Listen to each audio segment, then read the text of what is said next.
37 മണിക്കൂർ നീണ്ടുനിന്ന ഉത്കണ്ഠ നിറഞ്ഞ നിമിഷങ്ങൾ.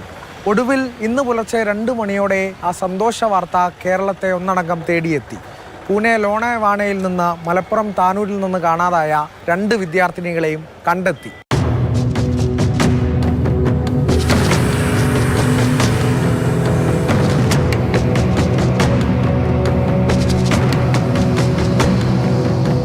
ബുധനാഴ്ച 11 മണിയോടുകൂടിയാണ് താനൂർ ദേവദാർ ഹയർ സെക്കൻഡറി സ്കൂളിലെ വിദ്യാർത്ഥികൾ പരീക്ഷയ്ക്കായി പോകുന്നത്.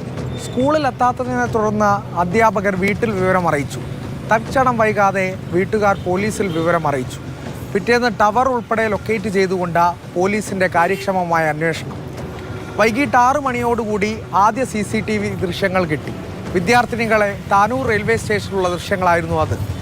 പിന്നീട് എടവണ്ണ സ്വദേശിയായ സുഹൃത്ത് കൂടി വിദ്യാർത്ഥികൾക്കൊപ്പമുണ്ടെന്ന വിവരം. തുടർന്ന് സുഹൃത്ത് റഹീം അസ്ലമിനെ കേന്ദ്രീകരിച്ചുള്ള പോലീസിൻ്റെ അന്വേഷണം മുംബൈയിലെത്തി. മുംബൈയിൽ നിന്നുള്ള നിർണായകമായ CCTV ദൃശ്യങ്ങൾ.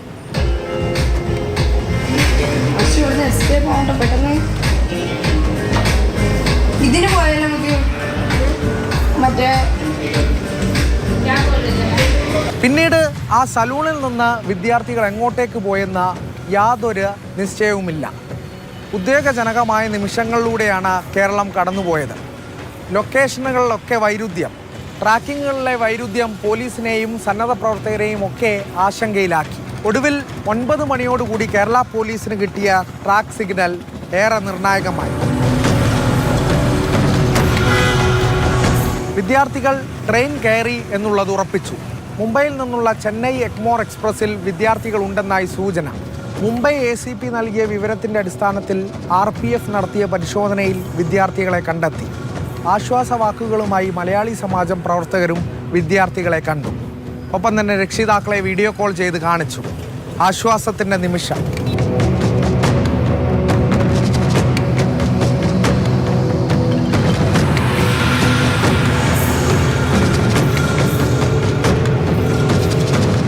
വിദ്യാർത്ഥികളുടെ സാമ്പത്തിക സ്രോതസ്സും സുഹൃത്തുക്കളുമായുള്ള ബന്ധവുമെല്ലാം പോലീസിൻ്റെ അന്വേഷണ പരിധിയിലുണ്ട്. എന്തായാലും ഈ സംഭവം വലിയൊരു മാതൃകയാണ്. വലിയൊരു ജാഗ്രത കൂടി അവിടെ നമ്മുടെ മുന്നിൽ അവശേഷിക്കുന്നുണ്ട്. എന്തായാലും കേരള പോലീസിൻ്റെ കാര്യക്ഷമമായ മറ്റൊരു മോഡൽ കൂടി ഈ താനൂർ മിസ്സിങ്ങിൽ നമ്മൾ കണ്ടു. പ്രജോഷ് കുമാറിനൊപ്പം അരുൺ അമൃതനാഥ്, മാതൃഭൂമി ന്യൂസ്, മലപ്പുറം.